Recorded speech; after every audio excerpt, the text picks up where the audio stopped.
तेरी बेटी की शादी मुझसे होगी। समझता क्यों नहीं है बेवकूफ बुड्ढे?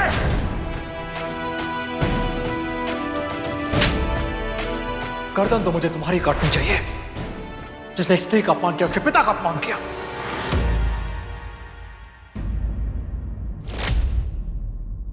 आज जो हुआ वो नहीं होना चाहिए था। फ्लेचर ने जो किया वो नहीं होना चाहिए था। लेकिन आज जो हुआ उसका बदला लेने के लिए फ्लेचर ने कुछ और किया तो बच्चों के अपहरण से भी ज्यादा बुरा।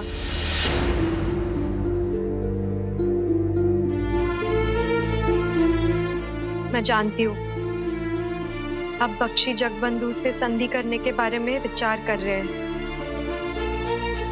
लेकिन मुझे लगता है हमें ऐसा कुछ नहीं करना चाहिए। कल्याणी, युद्ध तो शुरू हो चुका है। ये लड़ाई जगबंधु के आने से पहले हम स्वीकार कर चुके थे। परेशानियां यहां से और बढ़ने वाली हैं, क्योंकि वो नीच फ्लेचर ने इस युद्ध को व्यक्तिगत बना दिया है।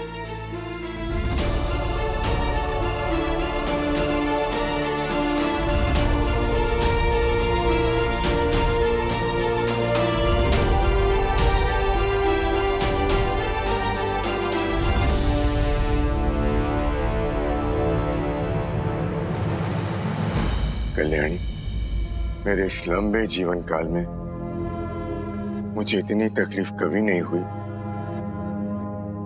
जितनी तब हुई जब उस फिरंगी के मुंह से मैंने तुम्हारा नाम सुना। राजा तो सही मायने में जनता का सेवक होता है, फिर उसका सिंहासन इतना ऊंचा क्यों होता है जानती हो? ताकि वहां से वो सही और गलत साफ देख सके। मुझे भी वही करना पड़ेगा जो मेरी प्रजा के लिए सही हो और जो तुम्हें और मोहन को सुरक्षित रख सके।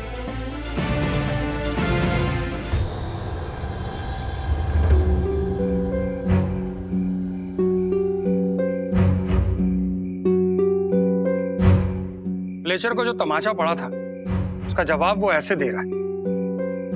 उसकी तैयारियां देखकर तो लगता है कि वो आक्रमण की योजना बना चुका है। अगर हमने बख्शी जगबंधु के साथ संधि कर ली तो आज हम एक बेहतर। सेनापति का अपनी सेना पर भरोसा ना होना अच्छी बात नहीं है। अगर आपको फिरंगियों की सेना और उनके हथियारों का अनुमान होता राजकुमारी, तो आप ऐसा नहीं कहती। मुझे इसके अनुमान से ज्यादा इसका अभिमान है कि हमारा हर एक सैनिक वीरता से लड़ेगा और मैं भी उनके साथ लड़ूंगी। युद्ध हो तो आर्या पार का हो। बौड़म्मा ने हमेशा शांति का रास्ता अपनाया है, लेकिन उसे कोई हमारी दुर्बलता ना समझे। मैं आपके उत्साह का सम्मान करता हूं राजकुमारी, किंतु युद्ध का यथार्थ कल्पनाओं पर आधारित नहीं होता। युद्ध शब्दों का नहीं, शस्त्रों का खेल है।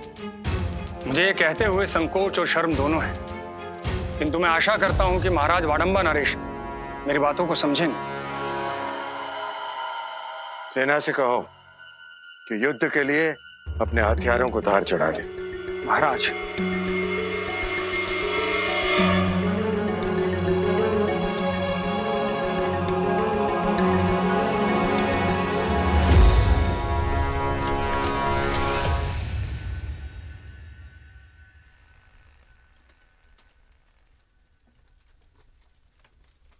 किसी भी कुल में, किसी भी वंश में जन्म लेने का एक अपना दायित्व होता है कल्याणी। उस कुल के, उस वंश के इतिहास के प्रति, भविष्य के प्रति। तुम और मोहन हमारे वंश की वो जड़ें हो,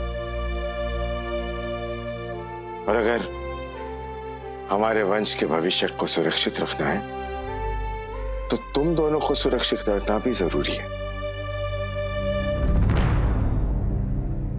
लेकिन बाबा, हम यहाँ सुरक्षित हैं। आप ऐसा क्यों कह रहे हैं?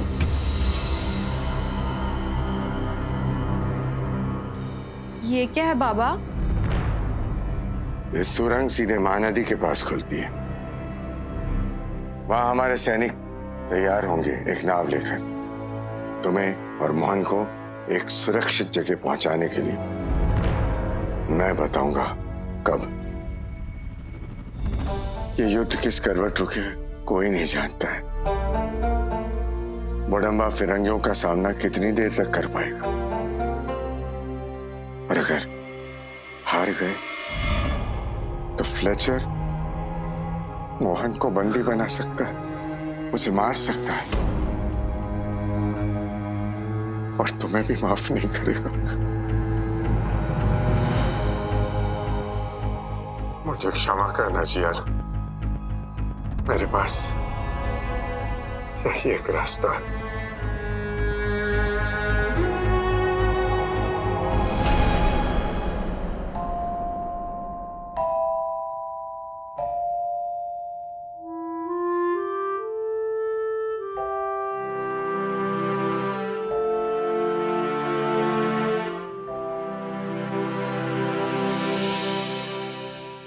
तुम सोई नहीं अभी तक?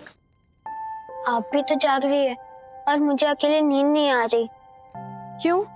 डर लग रहा है पापा। क्या हुआ? पापा चुप चुप है, आप भी चुप चुप है।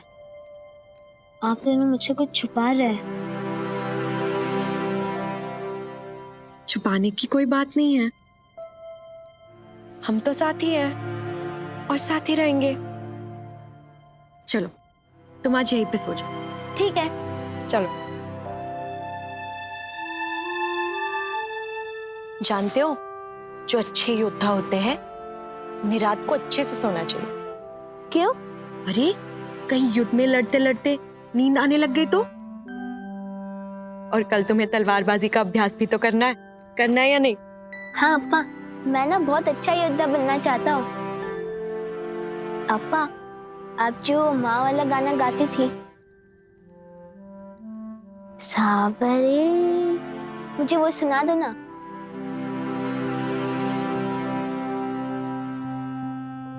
सावरे सावरे तू ही धूप तू ही छाँव तू ही नदिया तू ही नाव तेरे दरस तरस बरस जाए नैना बावरे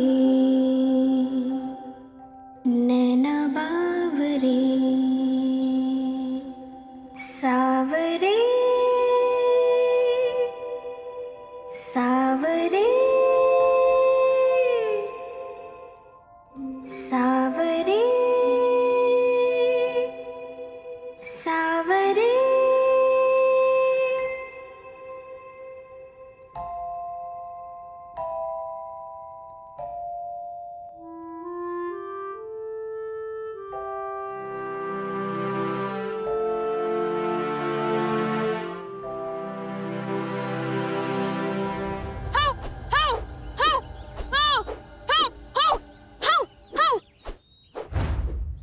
ये क्या कर रहे हो? पाइका योद्धा ऐसे ही करते हैं युद्ध में।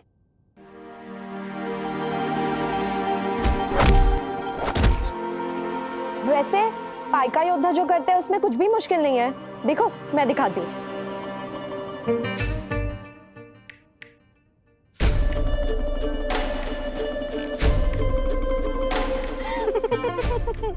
आपसे भी नहीं हो पा रहा है अप्पा, पाइकों का तरीका ही अलग है।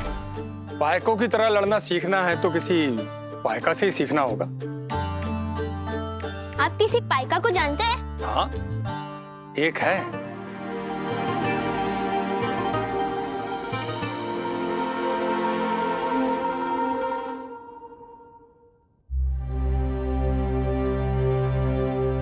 तुम पाइका हो?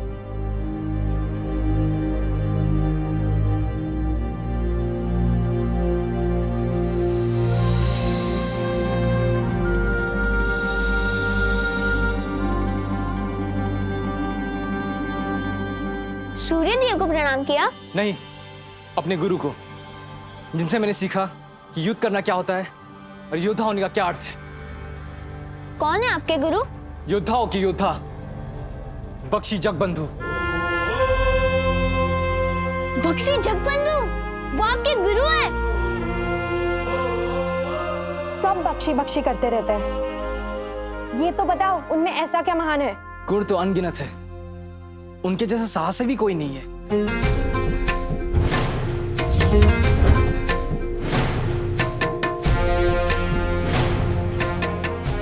उनके लिए असंभव जैसा तो कोई शब्द ही नहीं है।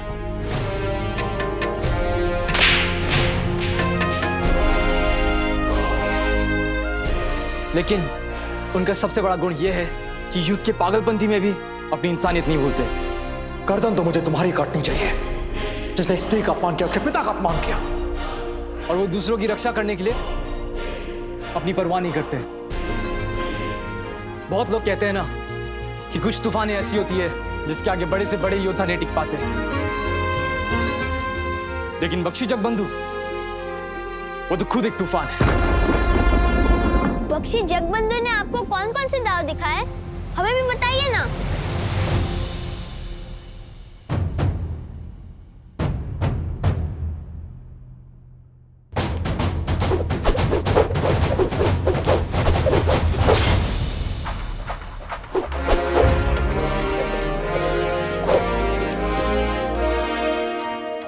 तांडव पैतरा, इसमें योद्धा भगवान रुद्र महादेव की तरह युद्ध क्षेत्र में नृत्य करता है।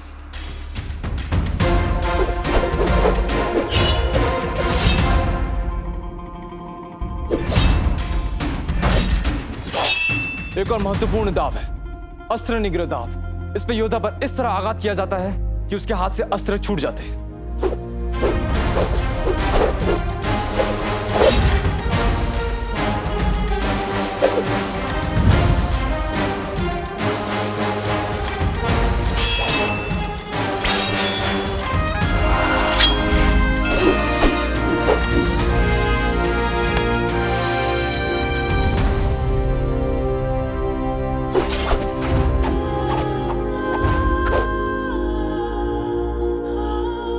प्रतिग्रह पेच, इसमें ध्यान की आवश्यकता होती है।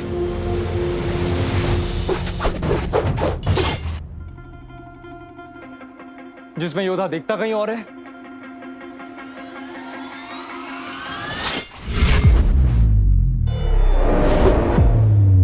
और आक्रमण कहीं और करता है। यह एक तरह से छल का पैतरा है जिसमें सामने वाले को चकमा दिया जाता है। ये तो मेरे साथ भी हुआ था। वैसे क्या ये सच है कि बख्शी जगबंधु कोई भी व्यूह रचना तोड़ सकते हैं? लगता है आपने उनके बारे में काफी पता किया है। मैं क्यों पता करने लग गई? मुझे कोई भी जरूरत नहीं है उनके बारे में कुछ भी पता करने की। मैं तो बस मोहन के लिए इस पर भूत सवार है पाइका योद्धाओं की तरह बनने का।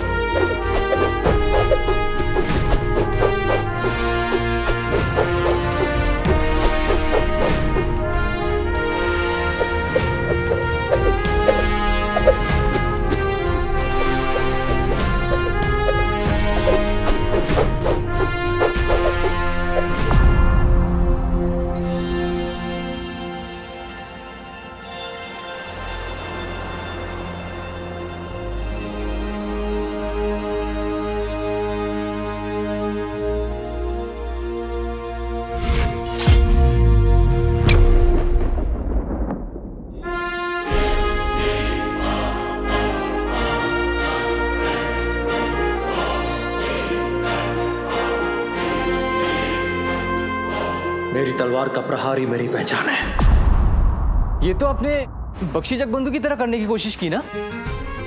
हुआ ना?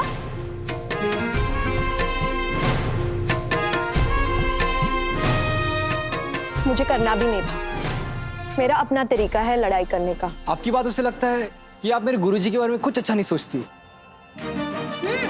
बिल्कुल भी अच्छा नहीं सोचती है। मुझे उनसे विवाह थोड़ी करना है जो दिन भर उनके बारे में सोचती रहूंगी। और भी काम है मेरे पास।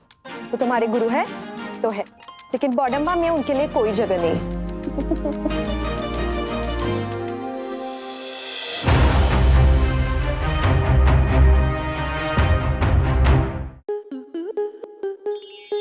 स्टार प्लस के ऐसे ही और बेहतरीन लम्हे देखने के लिए सब्सक्राइब करें हमारे YouTube चैनल को।